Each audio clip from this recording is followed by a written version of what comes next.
मुलांचे पेपर सुरू झालेत. सकाळीच मी आज लवकर मुलग्यास पाठवायला गेले. येतानाच मी साईडला गाडी लावली आणि ह्या फुलांचं थोडंसं शूट करावं म्हटलं, कारण या छोट्या जागेमध्ये ही फुलांची बाग खूप सुंदररित्या अशी बसवलेली आहे.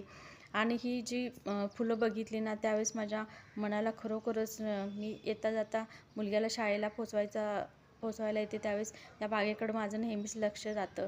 एक 4 घरं सोडली तर खालच्या साईडला ही माझं माहेर आहे आणि त्या माहेरमध्ये सुद्धा मी इतकी सुंदर पूर्वी झाडं लावलेली आहेत की त्याचे आता फळ माझ्या वहिनीला भेटते.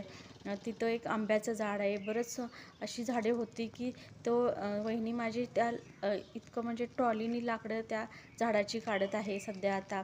आणि थोडी आता तिनं कमी पण केलेली आहे तिथली झाडं. पण माझं सांगण्याचा उद्देश असा आहे की तुम्ही कमी जागेमध्ये जर तुमची झाडे तुमच्या आवडीनुसार लावली तर त्याचं बरंच काही मिळत असतं. आपल्याला उठल्या उठल्या 1 तासच द्यायचा ह्या झाडांना, की तुम्ही पाणी घालणं, त्याची देखभाल करणं वगैरे.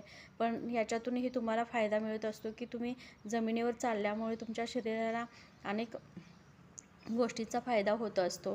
आणि तसेच ही हिरवी आणि फुलं वेगवेगळ्या कलरची अशी बघितल्यामुळे डोळ्यांनाही आपल्या जो याचा आता सध्या त्रास होतो तो कमी